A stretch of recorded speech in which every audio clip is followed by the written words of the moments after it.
तो कोई पता नहीं होता, लेकिन जो ये फैसला है अल्लाह ताला ने बड़ी मेहरबानी की। आज नवाज साहब को रिलीफ मिला है तो we are happy, we are not sad about, we are totally happy. और हम बीबी मरियम को जेल में नहीं देखना चाहते, किसी की बहन बेटी को हम क्यों देखना चाहें। अस्सलाम वालेकुम, आप देख रहे हैं खबर के पीछे फरीद रईस के साथ। मुस्लिम लीग नून के लिए एक बड़ा और अहम दिन, और खास तौर पे शरीफ खानदान के लिए कि सुप्रीम कोर्ट से एक रिलीफ मिला जिसमें ना सिर्फ शरीफ खानदान बल्कि मुस्लिम लीग नून के जो रहनुमा कारकुनान उनके भी चेहरों पर खुशी और मुसर्रत देखने को आई। एवनफील्ड रेफरेंस के अंदर सुप्रीम कोर्ट में इस्लामाबाद हाई कोर्ट का फैसला बरकरार रखा गया। नाब की अपील खारिज हुई, लेकिन सवाल यह पैदा होता है कि नाब अपील खारिज क्यों हुई। नाब की शरीफ फैमिली जमानत मौतली अपील सुप्रीम कोर्ट में आउट। शरीफ खानदान और मुस्लिम लीग के लिए बड़ा रिलीफ हुआ। आज नाब ने इस्लामाबाद हाई कोर्ट के मियां नवाज शरीफ, मरियम नवाज और कैप्टन रिटायर्ड सफदर की जमानत का फैसला चैलेंज किया था सुप्रीम कोर्ट के अंदर। चीफ जस्टिस साकिब निसार की सरबराही में 5 रुकनी बेंच नाब अपील की समाअत कर रहा था। नाब जमानती फैसला मुअत्तल करने के हवाले से ठोस वजूहात बयान करने से कासिर रहा, यह कहना था इस 5 रुकनी बेंच का। एवनफील्ड रेफरेंस में सजा पाने वालों की जमानत पर इस्लामाबाद हाई कोर्ट ने इख्तियारात से तजावुज नहीं किया। इस बेंच को कायल किया जाए कि क्यों इस्लामाबाद हाई कोर्ट के फैसले को मुअत्तल किया जाए। चीफ जस्टिस मियां साकिब निसार का नायब प्रोसिक्यूटर से सवाल। इस्लामाबाद हाई कोर्ट ने ट्रायल के मेरिट पर सवाल उठाए, जमानत की अपील पर ऐसा नहीं हो सकता। नायब प्रोसिक्यूटर, जुलाई 2018 में एहतसाब अदालत ने मियां नवाज शरीफ को एवनफील्ड रेफरेंस में 10 साल कैद सजा सुनाई थी। मरियम नवाज को 7 साल, जबकि कैप्टन रिटायर्ड सफदर को इस साल की कैद की सजा सुनाई गई। सितंबर 2018 में इस्लामाबाद हाई कोर्ट में सजा मौती के खिलाफ दरख्वास्त दायर की गई। एक और रेफरेंस, एक और सजा जिसमें इस वक्त मियां नवाज शरीफ कोट लखपत जेल के अंदर हैं, और वो है अल अजीजिया स्टील मिल। जबकि कुछ दिन पहले जो फैसला आया एहतसाब अदालत में, फ्लैगशिप में रिहाई मिल गई। अल अजीजिया स्टील मिल में मियां नवाज शरीफ को एक बार फिर कैद की सजा काटनी पड़ रही है। लेकिन अब सवाल यह पैदा होता है कि एक बार फिर इस पर अपील की जाएगी इस्लामाबाद हाई कोर्ट के अंदर, और अब देखना यही है कि क्या अब की बार भी मियां नवाज शरीफ को इसमें रिलीफ मिलता है। मरियम नवाज साहबा ने भी इस पे सुख का इजहार किया और कहा कि उनको मुकम्मल खुशी उस वक्त होगी जब उनके वालिद उनके साथ घर पर मौजूद होंगे। इसी पर बात करेंगे। साबिक अटॉर्नी जनरल इरफान कादिर साहब मेरे साथ बात करने के लिए मौजूद है। अस्सलाम वालेकुम सर। जी वालेकुम सलाम। इरफान कादिर साहब, मुस्लिम लीग नून और बिलखुसूस शरीफ खानदान के लिए एक बड़ा अहम दिन और एक बड़ा रिलीफ। नायब इस्लामाबाद हाई कोर्ट के जिस डिसीजन को लेकर आई सुप्रीम कोर्ट के अंदर, क्यों नहीं इसको डिफेंड कर सकी? यहां मैं समझता हूं कि ये नैब की गलती थी। इस्लामाबाद हाई कोर्ट ने जो सस्पेंड किया था सेंटेंस एवनफील्ड केस में, वो बड़ी वेल रीजन्ड उनकी जजमेंट थी, और नैब को कतन सुप्रीम कोर्ट में नहीं आना चाहिए था। लेकिन जब नैब सुप्रीम कोर्ट में आई तो बहुत सारे रिमार्क्स उनकी फेवर में दिए गए, और इस्लामाबाद हाई कोर्ट के जो फैसला है उसको काफ़ी क्रिटिसाइज भी किया हमारे जो आउटगोइंग चीफ जस्टिस हैं, और उन्होंने गालिबन 17 सवाल भी फ्रेम किए। लेकिन आज जो केस का कम्प्लेक्शन था बिल्कुल बदला हुआ था, और लग ये रहा था कि सुप्रीम कोर्ट को अब ये अंदाज़ा हो रहा है कि इन मामलात में एक हद से आगे सुप्रीम कोर्ट को नहीं जाना चाहिए, ताकि इससे हरगिज़ ये इम्प्रेशन ना जाए जैसे कि सुप्रीम कोर्ट जो है वो एक मुकदमे में एक ज़रूरत से ज़्यादा वो इंटरफियर कर रहा है किसी तरह से भी हाई कोर्ट की डोमेन में या दूसरों की डोमेन में। क्योंकि ये पनामा केस जो है, अगर आप देखें तो ये तफ्तीश जो थी सुप्रीम कोर्ट की सुपरविजन में JIT ने की थी, नैब ने नहीं की थी, और फिर अहकामात दिए थे सुप्रीम कोर्ट ने कि नैब ये रेफरेंसेस तीनों दायर कर दे। लेकिन अब ये अच्छी चीज हुई है कि उन्होंने कोई भी इस तरह की फाइंडिंग नहीं दी जिससे कि जो प्रोसेस है एपेलेट कोर्ट का, इस्लामाबाद हाई कोर्ट का, उसमें सुप्रीम कोर्ट किसी भी चीज को प्री जज करे।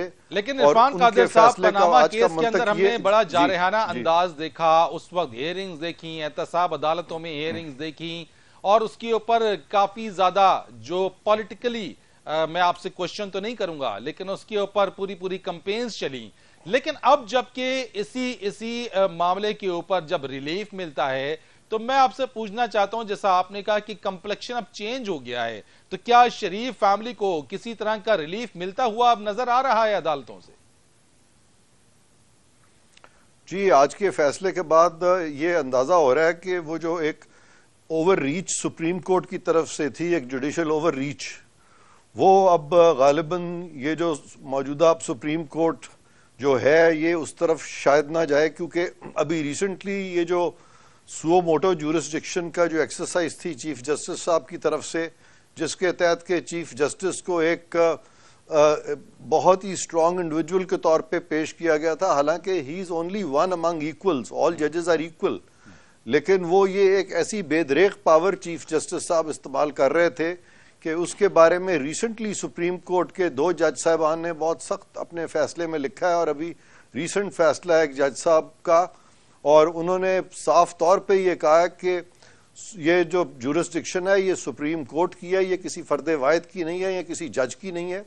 और इससे ये भी एक अच्छी चीज सामने आती है कि हमने इंडिविजुअल्स को बिल्डअप नहीं करना, हमने पर्सनैलिटी कल्ट की तरफ अदालतों को नहीं लेके जाना, बल्कि सुप्रीम कोर्ट को एज एन इंस्टीट्यूशन बिल्ड करना है। और लिहाजा आने वाला सुप्रीम कोर्ट, मुझे लग रहा है कि ये वो सुप्रीम कोर्ट नहीं होगा जो कि अस्पतालों के दौरे करेगा और जो फैमिली प्लानिंग के लिए इकदाम करेगा या मुल्क में डैम बनवाएगा, बल्कि ये नया सुप्रीम कोर्ट जो कि अब आर्ज़े वजूद में आ रहा है, ये ज़्यादा ट्रेडिशनल सुप्रीम कोर्ट होगा और ये अपने दायरे अख्तियार में रह के वो काम करेगा जो इसके करने का, और ये दूसरों के काम मेरा ख्याल है अब ये नहीं करेंगे।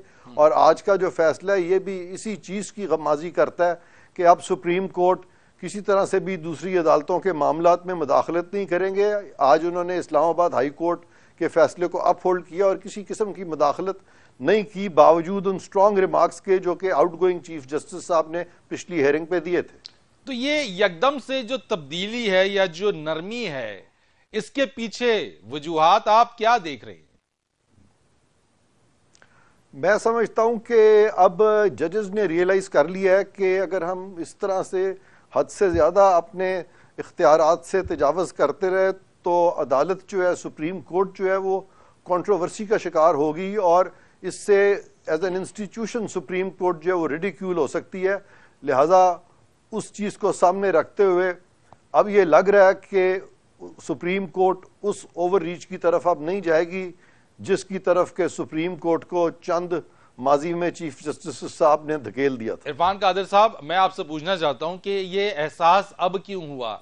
अब से कुछ अरसा पहले तक आपने और हमने खुद देखा कि अदालत जो है, अदालत उज़्मा वो रिडिक्यूल होती रही, उस पर तनकीद होती रही। जब पनामा केस का फैसला आया, जब उसके बाद एहतसाब अदालत के जो फैसले आए, उसमें क्या आप नहीं समझते कि उसमें अदालती फैसले, अदालत उज़्मा, अदलिया रिडिक्यूल नहीं हुई? और अब अगर ये एहसास हो चला है कि ऐसा नहीं होना चाहिए था, तो माजी में ऐसा क्यों हुआ? और अगर अब ये एहसास हुआ है तो उसका वो जो नुकसान या जितनी कुछ उसको जो गजक पहुंची है, उसका खमियाजा कैसे पूरा होगा?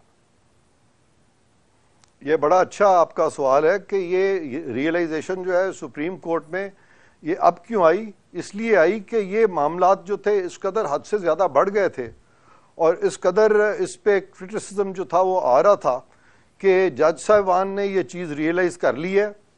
और अभी ये जो रिसेंट फैसला है जिसकी तरफ मैंने जिक्र किया, एक सुप्रीम कोर्ट के जज साहब का, जिसमें कि उन्होंने कहा है कि चीफ जस्टिस साहब जो हैं वो ये जो आउट गोइंग है अपने दायरा अख्तियार से बहुत बाहर निकल गए हैं और चीफ जस्टिस जो हैं वो ये नहीं कर सकते कि वो चीज़ें करनी शुरू कर दें जो कि सुप्रीम कोर्ट के करने की हैं। और ये तमाम बातें जो हैं ये भी इस चीज़ की तरफ इशारा देती हैं कि ये रियलाइजेशन है। अगर ये रियलाइजेशन अब ना होती तो यकीनन ये जो फैसला आया है पिछले हफ्ते जो फैसला आया सुप्रीम कोर्ट का, ये ना आता और फिर ये जो मौजूदा फैसला है आज का, इससे भी ये चीज़ जाहिर हो रही है और यहाँ हो रही है कि अब शायद उस एक्टिविज्म की तरफ ना बढ़ा जाए, बिकॉज ऑलरेडी कोर्ट्स जो हैं बहुत ज़्यादा कंट्रोवर्सी का शिकार हो गए हैं। और माजी में जब भी सियासी मुहर्रिकात के मामलात में सुप्रीम कोर्ट आई तो उसका नुकसान जो है पाकिस्तान में सियासत को नहीं हुआ बल्कि अदालत को हुआ।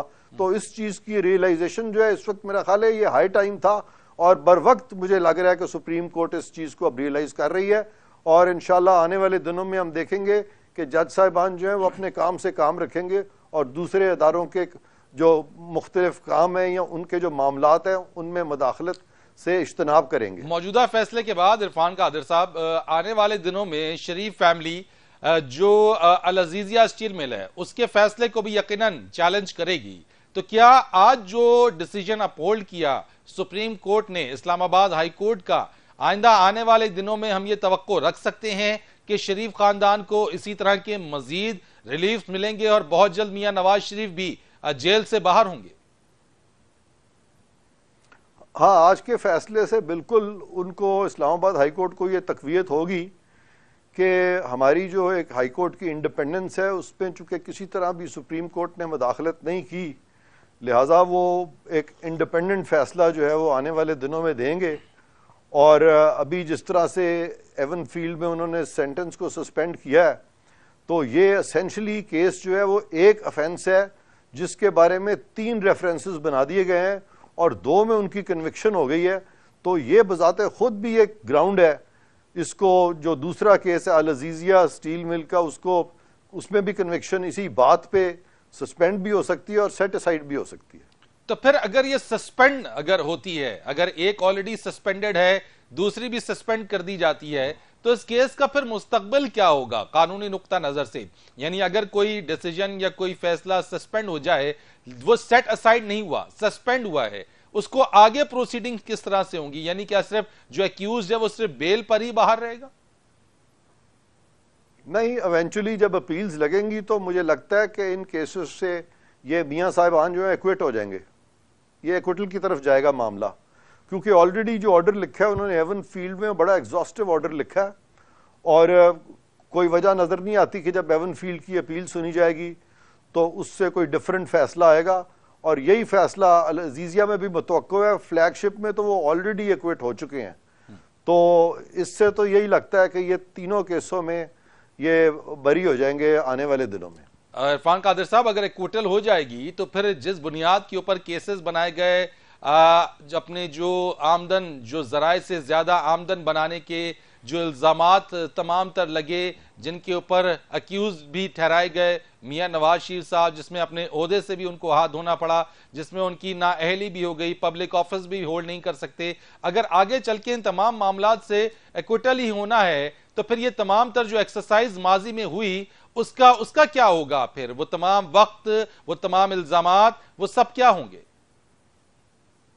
इसमें 2 तरीके हो सकते हैं। एक तो ये हो सकता है कि अगर ये इनके एक्विटल हो जाते हैं और माजी के जो सुप्रीम कोर्ट के जो प्रेसिडेंट्स हैं जो कि कानून के मुताबिक नहीं थे, जिन पर के रिलाय करते हुए पनामा केस में सुप्रीम कोर्ट ने फैसला दिया, सुप्रीम कोर्ट खुद ही उनको रिविजिट कर ले और ये जो एक इनकन्सिस्टेंसी पैदा हो गई है, एक जो डिस्क्रिपेंसी पैदा हो गई है सुप्रीम कोर्ट के मुख्तलिफ जुडिशल प्रेसिडेंट्स में, जहाँ पे के नज़र आ रहा था कि एक दोहरा मेयार कायम हो रहा है, तो वो तो सुप्रीम कोर्ट उसकी खुद भी दुरुस्तगी कर सकती है इसको रिविजिट करके।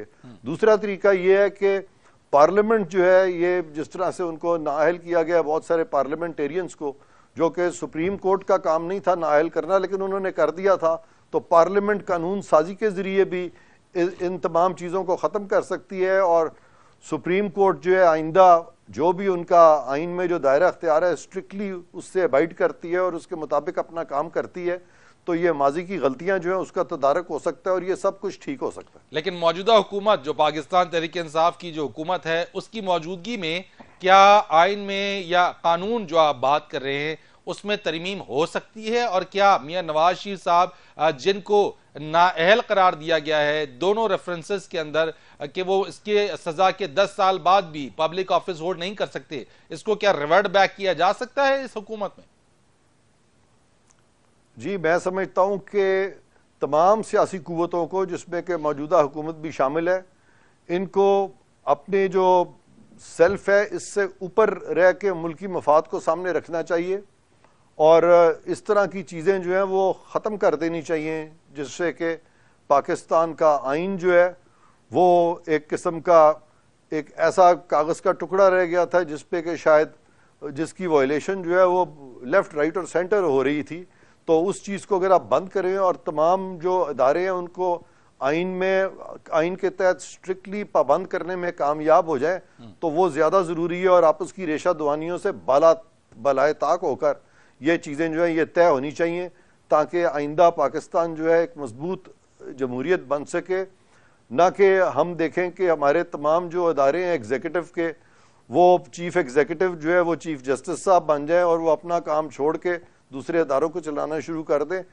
श्योरली आइन का मंशा ये नहीं था, और आइन का जो असल रूह है उसको हमें फिर ज़िंदा करना होगा, और उसके लिए तमाम जो स्टेक होल्डर्स हैं उनको बैठ के अफाम व तफहीम के साथ कवानीन में भी तब्दीली लानी पड़ेगी, कानून साजी भी करनी पड़ेगी, और अगर आइनी तरामीम की ज़रूरत है तो वो भी करनी पड़ेंगी वसी तर मुल्की मफाद में। बहुत शुक्रिया आपका। इरफान कादिर साबिक अटॉर्नी जनरल हमारे साथ मौजूद थे, बात कर रहे थे इस सारी सूरत हाल के ऊपर। कमर्शियल ब्रेक लेते हैं, ब्रेक के बाद आएंगे तो इसी केस और इसी जो रिलीफ है जो शरीफ खानदान को मिला है, सियासी इसका जो असर है वो क्या पड़ेगा मुस्तकबिल के ऊपर, और ये भी सवाल होगा कि क्या आइंदा आने वाले दिनों में पाकिस्तान पीपल्स पार्टी को जिन मुकदमात का, जिनमें आसिफ अली जरदारी साहब मौजूद हैं, उनकी बहन फरियाल तालपुर और दीगर के खिलाफ, और 172 अफराद के नामों की जो फहरिस्त ECL के हवाले से, क्या पीपल्स पार्टी को भी इसी तरह का ही कोई रिलीफ मिल जाएगा जो अब मुस्लिम लीग नून को और शरीफ खानदान को मिलना शुरू हो गया है? बात करेंगे कमर्शियल ब्रेक के बाद।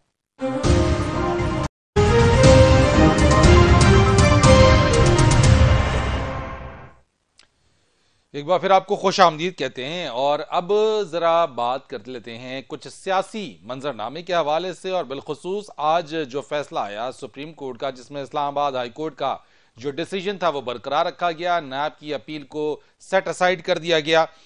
सवाल एक बहुत बड़ा पैदा ही होता है कि क्या शरीफ खानदान एक चुप हजार सुख पर अमल पैरा है, और इसी के बाद हमने देखा कि चीजें आसान होती हुई भी कुछ नजर आ रही हैं, कुछ रिलीफ मिलता हुआ नजर आ रहा है, और साथ साथ ये भी कहा जा रहा है माजी में जो NRO की बातें होती रही, और ये भी कहा जा रहा है इस बारे में कि अदालती या अदालत से जो क्लीन चिट मिलने का मामला है उस पर भी बात हो रही है। गुज़िश्ता दिनों चेयरमैन नैब की जानिब से भी NRO पर बात की गई, कहा गया कि कोई भी दे कहीं भी दे लेकिन नैब उसका हिस्सा नहीं बनेगी। इससे पहले पाकिस्तान तहरीक इंसाफ के वज़रा, खुद वज़ीर आज़म बारहा ये बात कहते रहे कि NRO नहीं दिया जाएगा। जरा सुन लेते हैं वज़ीर आज़म इमरान खान ने NRO से मुतालिक माजी में कुछ दिन पहले क्या बातें कहीं, और इसी पर फिर मजीद आगे बात करेंगे।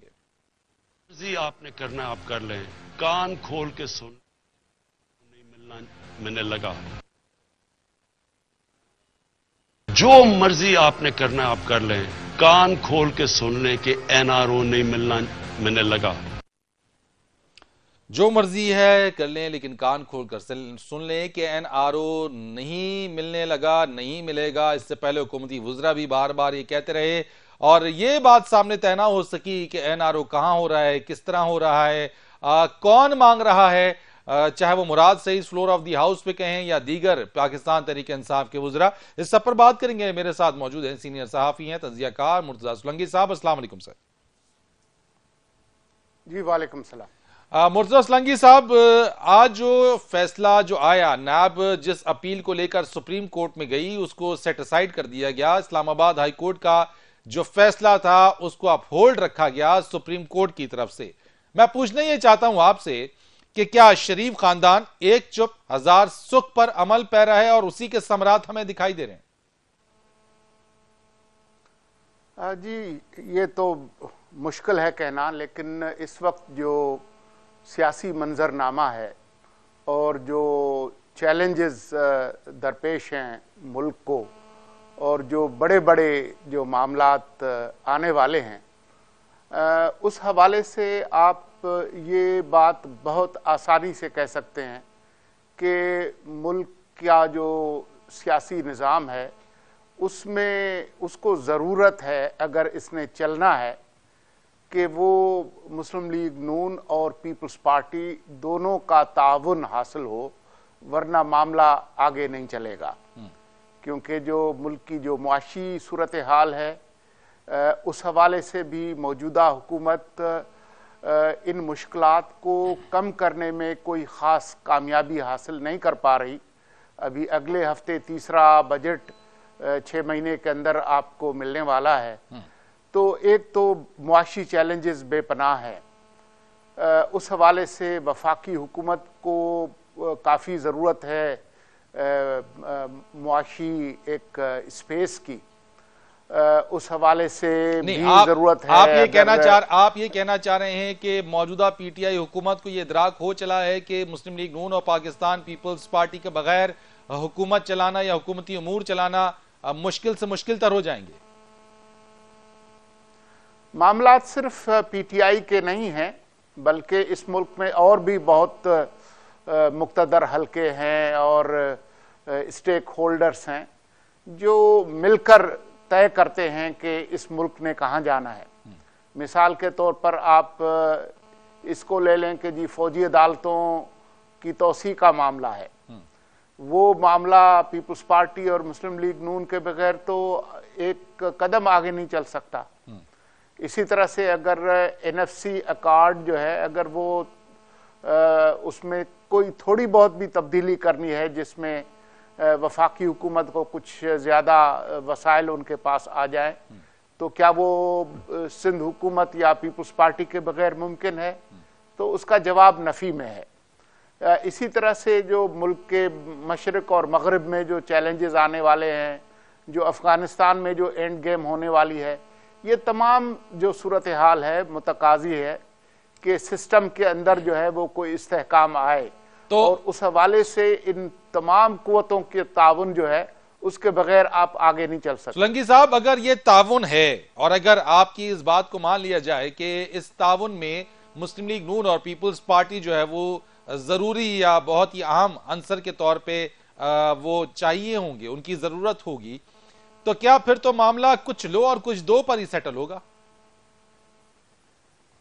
जाहिर है कोई फ्री लंच नहीं होता दुनिया में। ये नहीं होता कि आप से हम कोई ताउन मांगे और उसके बदले में आपको कुछ न मिले, तो कुछ ना कुछ रियायतें जो है वो तो देनी पड़ती हैं। अब वो कैसे होंगी, किस तरह से होंगी? अब इमरान खान साहब कुछ भी कहें कि कोई एनआरओ नहीं मिलने वाला, लेकिन इमरान खान साहब के पास खुद अपने तौर पर देने के लिए कुछ नहीं है। अब आप ये देखें कि वो नहीं चाहते थे कि ईसीएल से नाम जो है वो निकाले जाएं, वो नहीं चाहते थे। अब वो उस पे अभी भी एक तरह से वो अड़े हुए हैं, लेकिन लामहला उनको ये करना पड़ेगा। अब आप देखें कि जो फेक अकाउंट्स का जो मामला था, केस था, वो सुप्रीम कोर्ट ने उठाकर फेंक दिया है कि जी अब ये जो जेआईटी जो है इसकी जो रिपोर्ट है उसकी कोई इतनी बड़ी हैसियत नहीं है। 2 माह नैब को नैब जो है वो दोबारा तहकीक करेगी, दोबारा तहकीकात होगी। लेकिन सोलंकी साहब मेरा एक सवाल है, मेरा एक सवाल है फिर यहाँ पे, अब अगर नैब को तहकीकात के लिए दिया गया है ये, और नैब तहकीकात करेगी और फिर उस तहकीकात के बाद उस नैब को कहा जाएगा कि ठीक है अब ये रेफरेंस फाइल किए जाएं, रेफरेंस भी फाइल होंगे, तो यही सब कुछ तो मियां नवाज शरीफ के साथ भी हुआ कि रेफरेंसेस जब फाइल हुए, फाइल होने के बाद जब उसमें अंदर सजा भी हुई और फिर उसको जब आला अदालत में उसको चैलेंज किया गया तो वहां पर नैब दिफा करने में नाकाम हुई। तो जो पैटर्न इस वक्त मियां नवाज शरीफ और उनकी फैमिली के साथ है, क्या आने वाले दिनों में हमें इसी तरह की कोई पिक्चर या तस्वीर जो है वो आसिफ अली जरदारी और उनकी बहन फरियाल तालपुर साहब और दीगर अफराद के साथ भी नजर आ रही है? मेरे ख्याल में कुछ फ़र्क ज़रूर है, और वो फ़र्क ये है कि आपने देखा कि नैब को ये नहीं कहा गया कि आप रेफरेंस दाखिल करें, जैसा कि नवाज शरीफ केस में हुआ था, और जिसमें उनको कहा गया था कि जी आपने 6 माह के अंदर जो है ये सारा काम जो है वो मुकम्मल करना है, जो अकाउंटेबिलिटी कोर्ट्स थे। यहाँ तो सिर्फ ये कहा गया है कि आप दोबारा तहकीकात करें। इसका मतलब है कि जेआईटी ने जो कुछ किया था उसकी कोई हैसियत नहीं है। तमाम बयानात जो है वो दोबारा रिकॉर्ड होंगे, तफ्तीश दोबारा होगी, और कोई मॉनिटरिंग जज नहीं है पीछे, जैसा कि पिछले केस में था। तो अब ये सूरत हाल ऐसी है कि खुद जो सख्त से सख्त जो फैसले आए थे नवाज शरीफ और मरियम के खिलाफ, वो भी अब आपको खिसकते हुए नजर आ रहे हैं। जिस तरीके से आज जो सुप्रीम कोर्ट ने फैसला दिया है, उससे इस्लामाबाद हाई कोर्ट का मोरल जो है वो और बुलंद हो जाएगा। जो उन्होंने जब सस्पेंड किया था, मुअत्तल किया था एवनफील्ड केस का जो फैसला, तो उस वक्त जो रिमार्क्स दिए थे तो उन्होंने तो तकरीबन उस केस को उड़ाकर ही रख दिया था, तो उसका मुस्तकबिल क्या होगा वो आपको अंदाजा है। अच्छा, आपने तो एक बात कही, आपने एक बात कही कि there is no free lunch. अब जब हम इस पे जरा आ जाते हैं, जो ताउन की अगर बात है, कुछ लो और कुछ दो की अगर हम बात कर लेते हैं कि अगर ऐसा होता है, फौजी अदालतों की एक्सटेंशन का मामला है, आपने एनएफसी अकॉर्ड के हवाले से बात की और दीगर मामला जिसमें पीपल्स पार्टी और नून लीग की मौजूदगी जरूरी है, तो वो जो रिलीफ होगा, पीपल्स पार्टी और मुस्लिम लीग तो एक ही चीज से इस वक्त परेशान है और उनके खिलाफ होने वाले मुकदमात, जो केसेस हैं जिनका वो सामना कर रहे हैं या जो नाअहली है जिसका वो सामना कर रहे हैं या कर चुके हैं, तो यकीनन यही वो रिलीफ होगा जो मांगा जाएगा। और दूसरी तरफ पाकिस्तान तहरीके इंसाफ, वजीर आजम खुद, वज़रा पीटीआई के खुद वो कहते हैं कि एहतसाब के ऊपर कोई कंप्रोमाइज नहीं होगा क्योंकि हमें मैंडेट ही अवाम का एहतसाब के ऊपर मिला है। फिर क्या होगा सोलंकी साहब, क्योंकि वहां से वो तो इस पर रिलीफ मांगेंगे और हुकूमत ये कहती है हम इस पर तो रिलीफ किसी सूरत नहीं देंगे। अंदरूने खाना तो खुद पीटीआई की जो लीडरशिप है वो भी जो जिस तरीके से नैब मामला चला रही है उससे खुश नहीं है। आपको याद होगा कि कुछ दिन पहले ही फवाद चौधरी ने क्या कहा था कि नैब वजीर आजम की तौहीन कर रही है ये जो हेलीकॉप्टर केस है। तो आप खैबर पख्तूनख्वा की हुकूमत में जो लोग हैं उनसे पूछें, तो चेयरमैन नैब ने भी तो उसका जवाब दे दिया था ना सोलंकी साहब। चेयरमैन नैब ने भी ऑपोजिशन और हुकूमत दोनों को ही अपने एड्रेसल में लाहौर में जो एड्रेस किया उसमें जवाब भी दे दिया था। हाँ जी, वो जवाब और का वो सिलसिला तो चलता रहता है, लेकिन आज ही जो साबिक सदर आसिफ जरदारी ने पार्लियामान के फ्लोर पर जो कहा कि जी नैब के चेयरमैन को तलब करें और उनको जरा बुलाएं, हम क्यों उनके पास जाएं, तो ओवरऑल जो माहौल बन रहा है, खुद जो फरोग नसीम है वजीर कानून वो कह चुके हैं इस बात को ऑन रिकॉर्ड कि जी हाँ जी कुछ बातचीत चल रही है कि हम नैब जो कवानीन है उसके अंदर तरमीम करेंगे। तो मामलात जो है वो ये चाहें या ना चाहें उस तरफ जा रहे हैं कि ये जो शिकंजा जो कसा गया था वो अब ढीला पड़ने लगा है। मैं आपकी इस बात को क्या समझूं, क्या एनआरओ हो चुका है? देखें ये अल्फाज जो है एनआरओ के वो शायद मुनासिब ना हो, लेकिन तो जो सूरत हाल है शिकंजा तो उसी वक्त ढीला होता है जब कोई डील या कोई मामला चले। एनआरओ ना दे दे, कोई डील कह ले, कोई अंडरस्टैंडिंग का नाम दे देते इसको। कुछ ऐसी कोई चीज हो गई है क्या? जी, मामला जो हालात हैं वो इस तरह के हैं कि पीटीआई अपने तौर पर अब इस निज़ाम को आगे नहीं चला सकती। मुस्लिम लीग नून जो है और पीपल्स पार्टी के ताउन के बगैर मामलात आगे नहीं चलेंगे।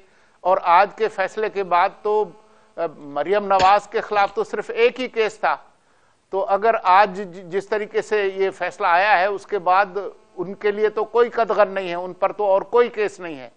इसी तरह से पीपल्स पार्टी के लिए भी जो जिस तरीके से मुश्किलात नजर आ रही थी वो काफी कम होती हुई नजर आ रही हैं और मैं समझता हूं कि मामलात जो है वो अब जरा ढीले होंगे। ये मामलात कब तक ढीले होते हमें नजर आएंगे? यानी कि अगर हम तवक्को रखें कि अगर आज हम जनवरी में मौजूद हैं तो कितना टाइम, 2 माह, 4 माह, 6 माह, कितने अरसे बाद जो है वो नून लीग और पाकिस्तान पीपल्स पार्टी के लिए जो शिकंजा है वो बिल्कुल ढीला हो जाएगा और मामलात आसान हो जाएंगे? मेरे ख्याल में अगले 2-3 माह में तो ये काफी उनके लिए आसानियां बनेंगी, लेकिन जो मौसम गर्मा है जून जुलाई तक हालात क्या होंगे ये कहना बहुत मुश्किल है, क्योंकि वो जुड़ा हुआ है हुकूमत की उस कारकर्दगी से कि वो मुआशी तौर पर क्या कर सकती है और उस पर अभी भी बहुत सारे सवालात हैं। कभी ये भी हो सकता है कि बावजूद इस बात के कि मुस्लिम लीग नून और पीपल्स पार्टी ताउन पर आमादा हों, लेकिन अगर आप मुआशी तौर पर और तर्ज हुक्मरानी में कोई बेहतरी नहीं ला सकते तो फिर तूफान जो है वो किसी भी वक्त आ सकता है। तो सोलंकी साहब, अगर ये मामला ढीले इसी तरह होने तो माजी में जो प्रैक्टिस हुई, जो शिकंजा कसा गया, और अगर जब उसमें से निकलेगा कुछ नहीं और तमाम मुकदमात में बरियत ही होगी और निकला वही बात के खोदा पहाड़ और चूहा भी ना निकला उसमें से, तो फिर जो माजी में जो एक्सरसाइज होती रही और जो मुकदमात और तमाम मामलात होते रहे उसमें आसिफ अली जरदारी साहब, और अगर मैं पीपल्स पार्टी कहूं, और नवाज शरीफ साहब अगर मैं मुस्लिम लीग नून कहूं, तो उनके बयानिए को तो तकवीयत मिलेगी कि उन्होंने तो कुछ भी नहीं किया, सिर्फ उनको पॉलिटिकल विक्टिमाइजेशन का निशाना बनाया गया। देखें, जो सियासी मसाइल हैं उनका हल सिर्फ सियासी है और वो अवामी तौर पर ही हल हो सकते हैं। जो सख्त इक़दामात हैं उससे आप सियासी मसाइल को हल नहीं कर सकते। जिस तरीके से जो सियासी मसाइल हैं वो सिर्फ एक जो कानूनी जो तरीका है और आइनी जो तरीका है उसी तरह से हल होते हैं।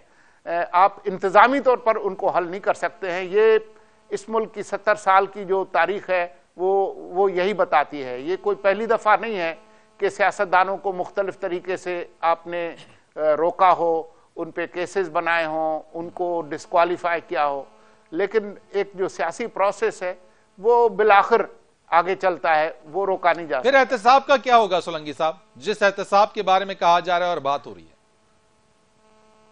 देखें जी, एहतसाब ज़रूर होना चाहिए, लेकिन वो जब तक ऐसा नहीं होगा कि वो अक्रॉस द बोर्ड हो और वो सबको उसमें शामिल करे, तब तक उसकी कोई हैसियत नहीं होगी।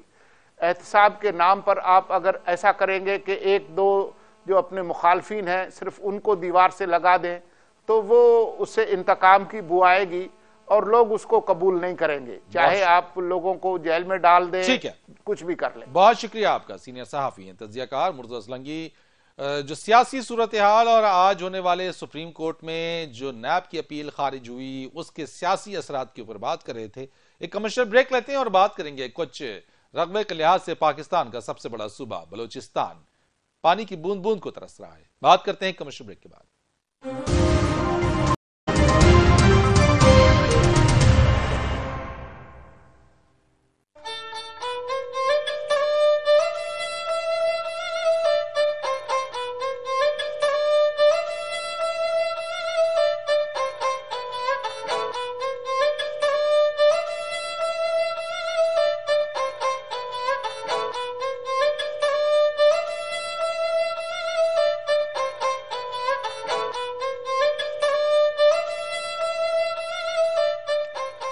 रकबे के हवाले से पाकिस्तान का सबसे बड़ा सूबा बलूचिस्तान इस वक्त पानी की बूंद बूंद को तरस रहा है। 33 अजला में से 20 अजला शदीद मुतासिर हैं इस वक्त, और खुश्कसाली, नकल मकानी और मवेशियों की हलाकत अब रोजमर्रा का मामूल बनती जा रही है। नाकाफी बारिशें हैं, दरख्तों की कटाई और खुशसाली है। वफाकी और सूबाई हुकूमतों का किरदार इस वक्त बहुत ज्यादा अहमियत इख्तियार कर चुका है। वो अफराद, वो लोग जो कि कभी वहां पर दरख्त लगाया करते थे, बागात लगाया करते थे, पानी की किल्लत की वजह से आज उन्हीं दरख्तों को, उन्हीं बागात को उजाड़ने पर मजबूर नजर आते हैं। 20 अजला है बलूचिस्तान के जो कि शदीद इस वक्त मुतासिर हैं, जिनमें से कुछ ज्यादा मुतासिर है, जिनमें से कुछ कम है, लेकिन 20 अजला मुतासिर इस वक्त हैं बलूचिस्तान के अंदर, जिनमें कच्ची डिस्ट्रिक्ट की भाग नाड़ी जो है वो बहुत ज्यादा मुतासिर इलाका है, जहां पे खुशसाली है। नौशकी, चागी, वाशक, खारान, लजबेला, पंजगोर, गवादर, पशीन और दीगर अजला हैं जो कि पानी और बारिशें ना होने की वजह से मुतासर हो चुके हैं। मैं बात करूंगा, मेरे साथ बात करने के लिए मौजूद हैं जो माहिर हैं और खासतौर पर सहाफ़ी है, मौसमियाती मामलात के ऊपर लिखती हैं, रायना सईद साहबा। बहुत शुक्रिया आपका। रायना, ये बताइएगा, इस वक्त के बलूचिस्तान बहुत ज्यादा मुतासरा सूबा है और जो आफत अगर कहीं ना कहीं मुल्क में अगर हम देखें तो बलूचिस्तान में पानी ना होने की वजह से, बारिशें ना होने की वजह से उभर आ गई है, उमड़ आई है, लोग नकल मकानी कर रहे हैं। हाँ जी, बिल्कुल। अभी हम मेरे ख्याल में 2 महीने पहले पिशीन में थे और हमारे ग्रुप था जर्नलिस्ट का, तो वहाँ तो वो तो बिल्कुल आपको नजर आते हैं कि जो बाग थे सेबों के, वहाँ अंगूर होते थे, वो तो आहिस्ता आहिस्ता सारे तबाह हो गए। तो ये एक दामनी ड्राउट आया, ये काफी सालों से ये सिलसिला चल रहा था कि वहाँ की जो ग्राउंड वाटर थी वो खत्म हो रही थी बिकॉज उन्होंने ओवर एक्सट्रैक्शन की ट्यूबवेल्स की वजह से। और आपने बताया ना कि उनका जो पुराना सिस्टम था कारेजों का, वो तो बिल्कुल तबाह के खत्म हो गए। बल्कि मेरे ख्याल में पिशीन में बस अब 2 ही रह गए थे जो हमने, एक उसमें से हमने विजिट किया, जिसे कारगिस्तान भी कहा जाता था पिशीन को। जी बिल्कुल। अब पिशीन बिल्कुल क्वेटा से ज्यादा दूर नहीं है और एक जमाने में वहाँ पूरा भरा था बागों से, सेब के बाग थे, अंगूर उगाते थे, तो वो सारा आहिस्ता आहिस्ता डस्ट बोल जैसे कहते हैं ना, आपको बस सवाए मिट्टी के अब आपको कुछ नजर नहीं आता, थोड़े से बच गए हैं, और वो भी आहिस्ता आहिस्ता।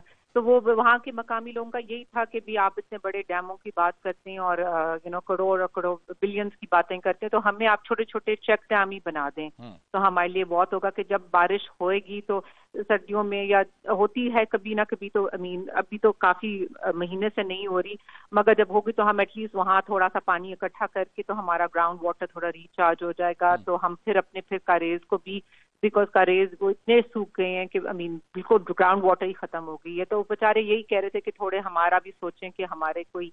लेकिन रायना, ये बारिशें नहीं हो रही हैं, दरख्त जो मौजूद थे, जो बागात थे, लोग उनको भी काट रहे हैं।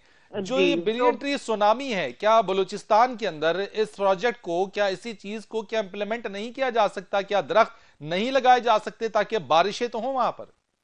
जी, तो बात